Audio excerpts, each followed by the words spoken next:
Hi, Jay. Thank you so much for agreeing to be interviewed today as part of International Women's Day.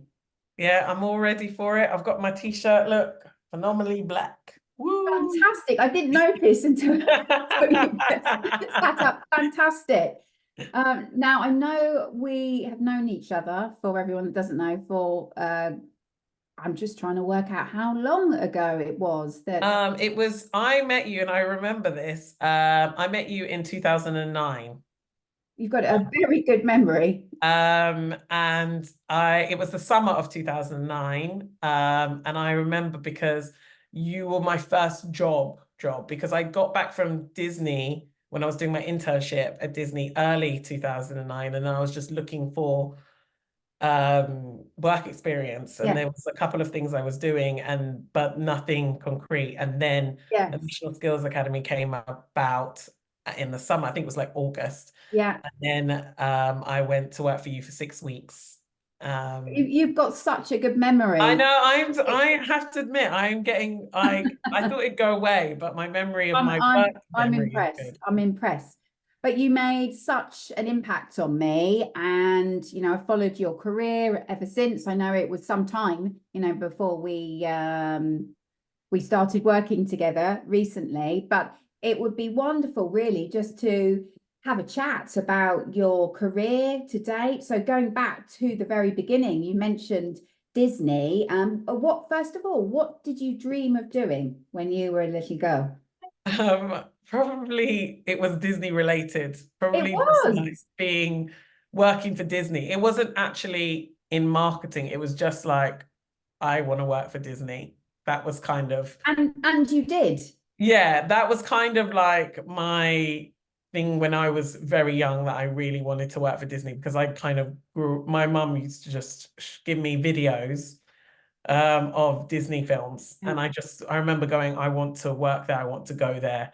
That was kind of my I Yeah. want to do that. And And, so, and what was it like working at oh, Disney? it was amazing, absolutely amazing. And I have friends that I made from it. I'm going back later this year because my one of my good friends, she's getting married in Disney World. Oh, So I wow. get to experience my first Disney wedding. So I'm very excited about that. Yeah, no, that sounds But great. no, I knew when I studied in university, I studied entertainment marketing. A lot of my projects were to do with the film industry and things, and I always what like Disney was quite there. And then I saw this international program for Disney, and I just leaped at the chance to do it. And I remember because I'd never gone to America before. I even only had my passport a couple of years, just a year before that. So I knew I wanted to go and Yeah. work for And Disney. it And then it must have been such a big yeah, thing. it was 9 months, and it was brilliant because you get to work you can do different things, fields. So I wanted to work in the retail, so I worked in the World of Disney shop, but then on the side you do an event management course in the Disney International College. So everyone got to do that, and you graduate as well with Mickey Mouse in the end of your 9 months as well.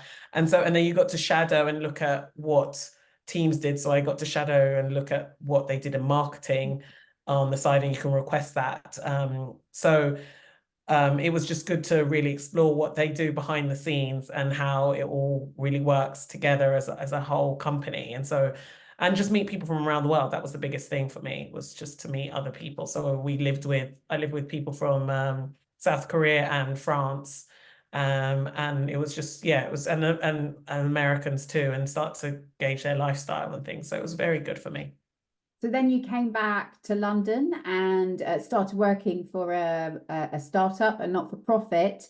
And I know then you then had various marketing roles, and then you spent quite some time, so nearly 7 years, working at Tottenham Hotspur. Yeah. What was it like working there? I have some of the greatest time working at Tottenham Hotspur Football Club because when I went, I wasn't a fan. My mum probably was more hooligan than I was, in terms of she was more excited, whereas Tim's postman wanted to dump me because he said, "Oh, dump her because because Tim's an Arsenal supporter and I'm Oh, I kind of see. it was Yes. just Yeah. It was one of those fun things. Like when I told people, everyone was like, "Oh my goodness!" Football is part of like British society. That it was like, so my first week there, I was just kind of like, "Oh, this is Tottenham. This is quite Yeah. nice." And I did everything wrong in my first week. I walked on the pitch, and I wasn't supposed to walk on. I just treated it like it was playground, so I just walked across the pitch like to get to the other side, and I got yelled Yeah. at. I left one of the doors, I opened the doors to the trophy cabinet was open and the alarm went off. And I was like, oh my goodness, what happened? I meant to meet a player and I thought it was Gareth Bale. And people who are footballers will be disgusted about this, but I thought it was Gareth Bale and it wasn't, it was Jermaine Defoe. So I even got the race wrong. So it was too like, So it must have been a steep learning curve. so it was like all these things, and I was like, I think I need to educate myself and look at probably Wikipedia, which has actually became my best friend after Yeah. that, and basically start to understand. But I was in charge of the membership, so season ticket holders and membership to actually for the ground. So it was all B2C and getting to know the fans and what they really want. And every year I was putting together doing renewals, which was quite like maybe like a 5-month process to do renewals and then going into the welcome to the new season, your tickets, working with the ticket office, and then fan engagement, which was what we do during that time. So that you got a membership package. What do you get during that time? So I used to work a lot with the junior marketing manager on because they'll do juniors and I'll do adults, how we can engage both sets of people. And because they were building up to a new stadium, everything was about building. And so every year I got to work with agencies to kind of, really look at what they would bring to table. And I Yes. put together the slogan, Together We Are Tottenham Hotspur. And my thing has always been about togetherness because I always like, well, one club, one love. That was always how I've been with that. And I think I've taken that on really in the FT as well. For me, it's all about one place. So no, and then from there, a women's team was very much what I kind of was like, why isn't there so much focus on the women's team?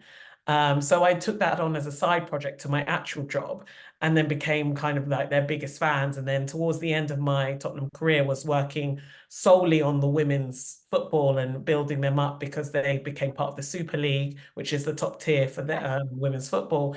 And it was just amazing. Like the money that's not in women's football it was at that point was disgusting and awful. And I think, we had to, really put, knock down doors and the women behind that who are doing it behind the scenes, lifting things up and doing stuff like Val, June, and Nicole, who actually she now owns her own football club. Like there are one Wow. of the things that I had think I was lucky with is just to be surrounded by women who are just like putting themselves up and really they're lifting massive boxes, taking things like bringing out 300 kids so that girls can play football around the country. Like I remember seeing everything and going, I really want to be part of that. And so I did that for a good year and a half Yes. of really working with them to bring up the women's game. And then even now, I still follow the women's game actually really much more passionately because I've seen the behind the scenes and the work Yes. they do. Yes.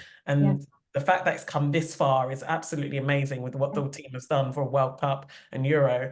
I'm so pleased to be part of that beginning start Yes. of it, especially at Spurs. And I actually caught up with some of them there, and they're working so hard to make sure that the Tottenham ladies, they're really much more embedded compared to what they were. They were separate before, but now they are one. And that one club, one love is just so much. I'm glad I could leave that part of legacy to that. Fantastic time to be involved. Yeah, it really was. If I was to ask you, what is the one thing that you are most proud of in your career, what would it be? Oh, one thing I'm most proud of. Oh, there's just so many.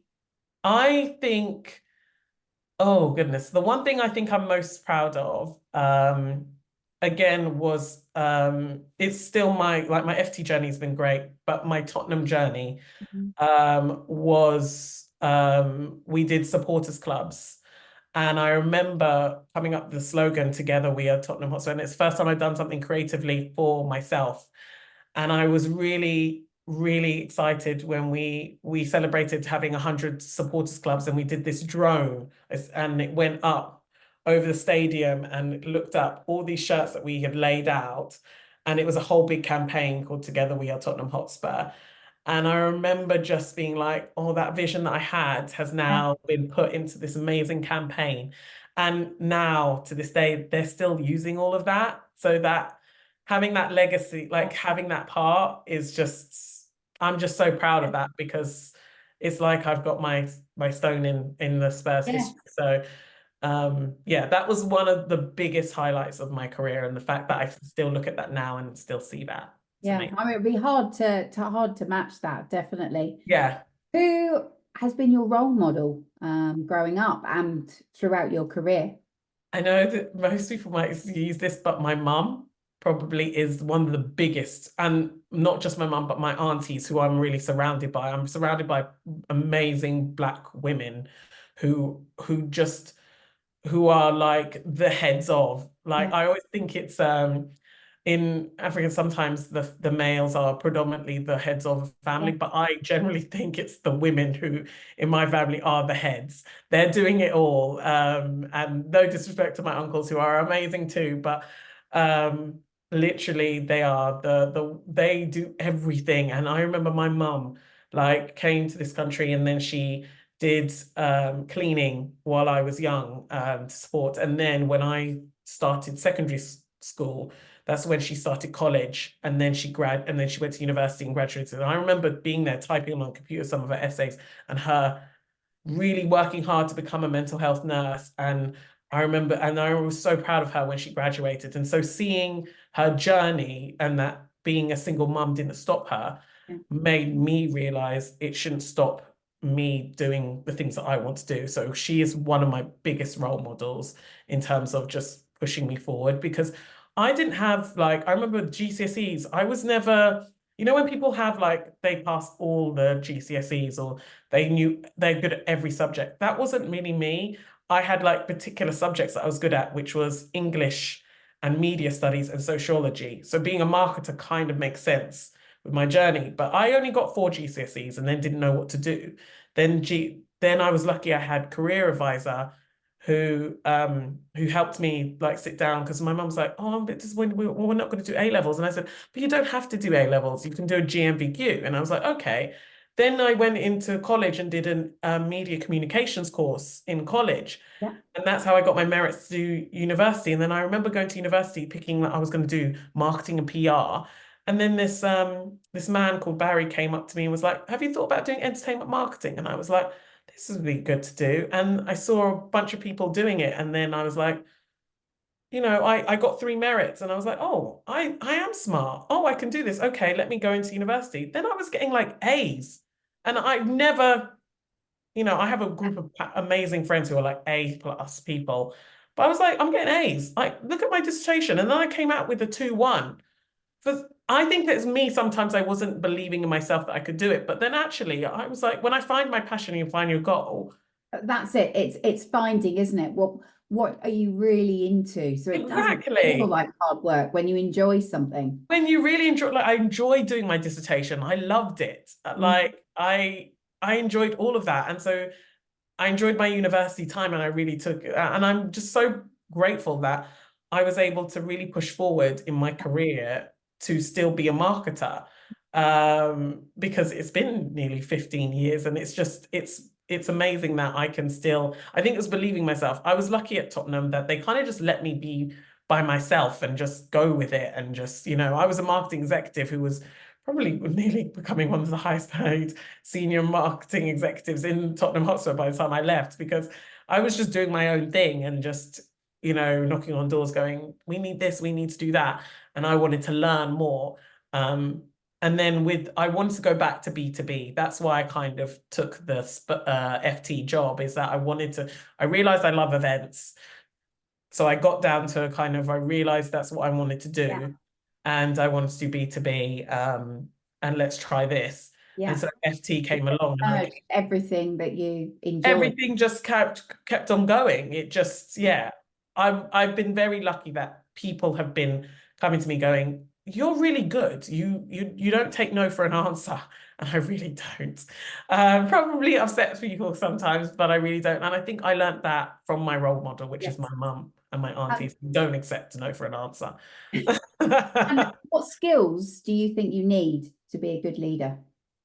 Um, I think you need to, I think I'm a lioness, and being a mum has made me more a lioness than ever before.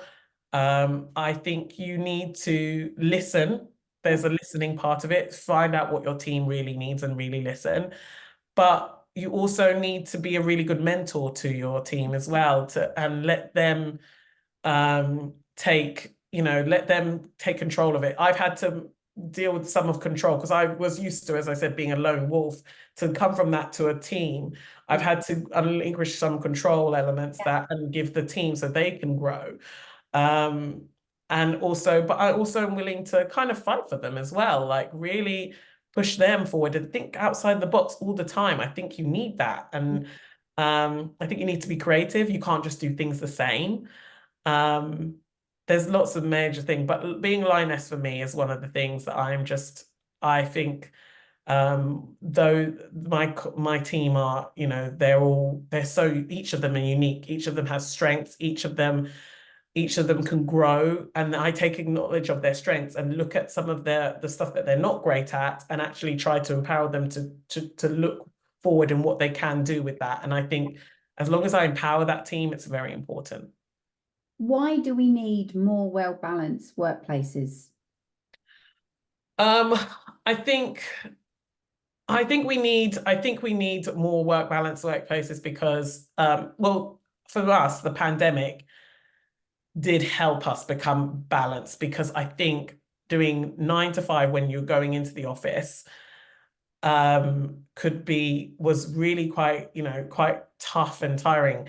And actually, we were so focused on our job that we weren't training ourselves. We weren't going to training or workshops. We weren't doing, whereas now we're taking the time to look at our calendar to really like prioritize the day on work, but then go to training courses. I've got a team of 3 today. They're at an events conference and they're taking that time out to really do that and have spent their week prioritizing some of their other tasks so that they can really go and learn from other Yeah. industry leaders. And I think before the pandemic weren't doing that enough. And I was just so head up on the job that I wasn't trying to learn and develop myself as a marketer. So I do generally think the pandemic has helped us really look at our calendar Yeah. and then have that personal Yeah. life that you want as well. But how do you balance career, your personal life, your Oh, family, and how has that changed? You've talked about the career, but I realise that you're now a mum, so yeah, things have really changed. You've got you work full time as well yeah. in a I don't senior think anyone's role got in a it big company. perfect. I don't think anyone's got it right. I've spoken to so many people to try and get this advice, and I don't think anyone's got it right. I think you need to look at your priority. My family are my biggest priority. So my husband and my son are top there, and my mum and my in-laws are very much, we're a unit, we're a family. And recently my son was diagnosed with autism. So I do need to take that time to sit there. I'm actually having to, over the weekend, to write his EHCP. And I'm lucky I have other female friends who can support me, who are social workers, to support me in writing that out. And so, and as well as yesterday, I did a course with Haringey on autism, and I had to take that time out. You've just got to take that time out and do it, even if it's during a work day. I had to do that. And I'm lucky I have a boss who actually understands that. She's a mother herself. She understands that I have to take that time out to do that. So I now have a color coding system on my calendar, which color codes for and color codes reminders, and color codes my one-to-one with my team, and color codes when I'm going out for friends with theatre tickets or something like that. And I have to admit, because I'm a visual person, that's how I've been getting on. That's And a fantastic idea. Yeah. I think it's easier. Like, so I know on Friday mornings, I have speech therapy with Farai, and me and my husband now do it alternate weeks. And he's coming along so well and he's thriving. But we know we've got a journey with us in his supporting needs, so he will always come first. And I'm lucky my boss will let me take the time out. But if I was going into work 9 to 5, like in the office, I wouldn't be able to do it. So for me, hybrid working is the only way I can do this. And then like my friend, now that we've moved into our new house, my friends are actually really great and they come round and I can actually host dinners, which actually is much better. So I can host Friday night dinners. So I trying to do that. If anyone, just honestly, hosting dinner parties is probably the best thing for you, because then you could just go upstairs to bed afterwards instead of calling cab somewhere. I'm lucky that my one son is my mum's only grandchild, and so is, we're only children, me and my husband, so they want him all the time. So I'm lucky to have babysitters. I know some people don't, but I can have the life of actually going to a bottomless brunch and then going home to sleep at 8 o'clock, which is very nice. And they'll take him overnight sometimes on a Saturday for me. So they do that at least once a month, which is great. But I also take time for myself. So this morning, I got up at 7 o'clock, dressed for I, prepared him breakfast, dropped him at nursery, and then went to spin class, and then drove home, and then started work. So for me, 2024 is about my also needs as well, which is I want to make sure I have a nice lifestyle as well, because I noticed towards the end of last year, I was just eating, working, all this sort of stuff. And I want to go to spin class is great. I love it. I have so much fun doing that. So I do that twice a week. So it's taking that time. Yes. But you've got to prioritize. And that was going to be my next question. Do you think women can have it all? And mums, especially. Loads of people ask me that. And I generally am a believer. Ask me again probably in December. But I'm generally a believer that we can have it all. But I think it's the way you prioritize what it is, like the percentage of what you want. So as I said, I've taken the time to do spin class for myself.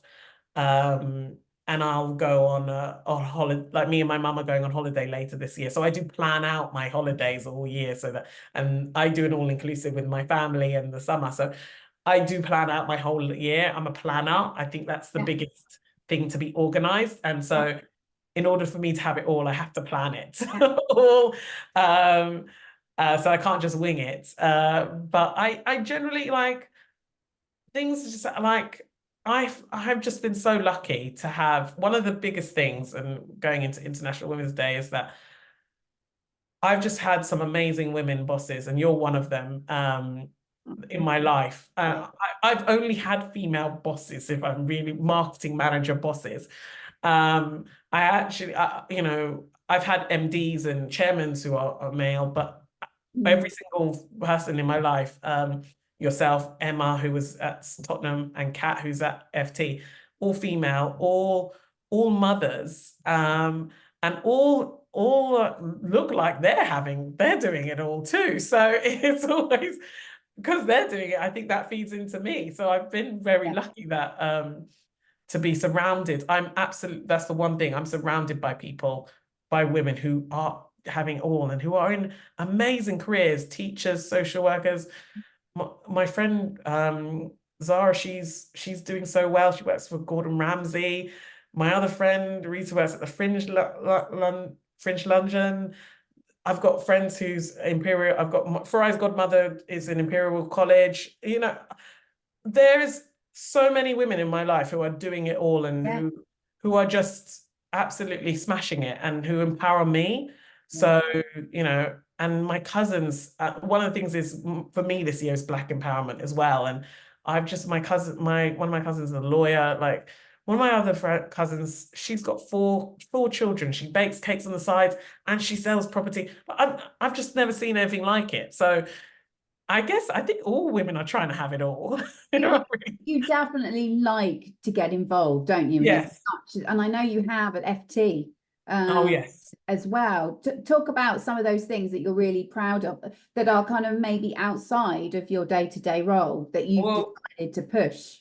recently, one of the things, because we have FT Embrace, which we have networks in FT. FT Embrace is our BAME network. And then we have LGBTQ network, women network, parents network. There's so many networks and it's great. And I've enjoyed being part of FT Embrace on the side. So I'm in the steering committee.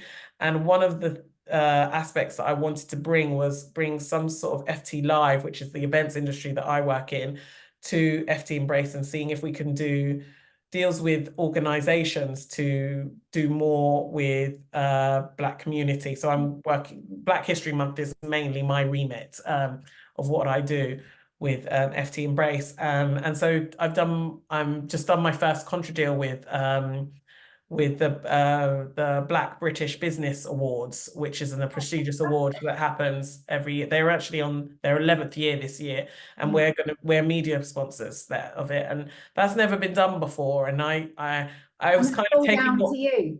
yeah, because I've taken what I've done with FT Live and then just said, let's do a contra deal and see if we can make it work. And that's sort of just before the call, we were on legal, like dealing with the paperwork. But it's good to do this because Yes. I was just thinking there's other contra deals that we could do, like maybe with the Black Technology Summit, or there's Black Business Week that happens in October. So there's a lot of things to help my community, and that's what I want to do more, is give back. And I'm really excited about this. So working with the editors at FT to kind of look at us, who we're going to submit for this year. And then we're doing our first event. So we're doing a reception launch for them this month.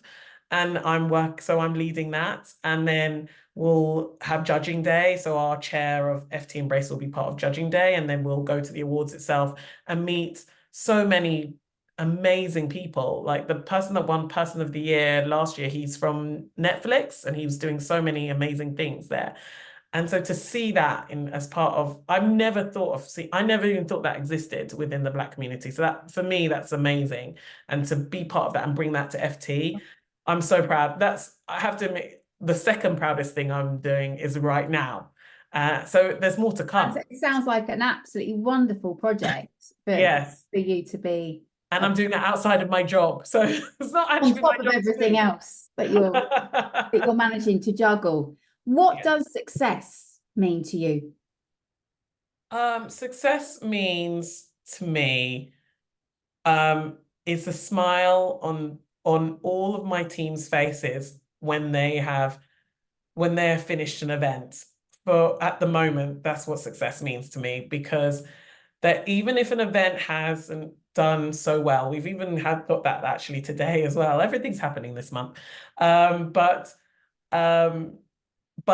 they've really tried on their campaigns. They've gone above and beyond. And one of my colleagues, she's in New York at the moment doing an event that her numbers aren't as great as what she wants, but she has a tough event to sell. But she's got a smile on her face because she's proud of what she's accomplished. And for me, that success is that, she's done everything for that campaign and proud of her campaign. She's done design, she's done it all to work on this big case, done invitations personally, sent out everything to do something for this and made herself like bigger and bigger and bigger. And I think the smile on her face, or the smile on all of my team's face once they finish an event, for me is success. And that means that I'm doing good in my role as well. And last question, what advice would you give your 20-year-old self? I think I was a doubter. I remember when Kat gave me the role as senior marketing manager, and a lot of people interviewed it for me, and I just thought, oh, I'll have a go. I probably won't get it. And that was the mindset I went into that. And I don't think that's the right mindset. And I think it's taken me a couple of years, and it's only been recently where I realized, you know what, actually, Che, you deserve this. Like, this is your time. Enjoy it and don't doubt yourself. And I think the advice I'd give to old me is don't, even though I keep thinking, oh, everyone's better than me. No, that's not true. I've worked hard to get here and I should own it. And one of the things that they said in the autism diagnosis meeting where we had other parents, they said you need to own that, not for just you, for your child, own his diagnosis. So that's one of the things I'm taking into 2024, and I hope to say that to my old self would be, own it, because you did this and you're working hard. Yeah. Oh, that's great advice. Can't thank you enough for taking the time out today and being so incredibly honest as well and open about everything. Really enjoyed chatting to you as always. Thank you, and happy International Women's Day. Yeah, happy International Women's Day. Thank you, Jay.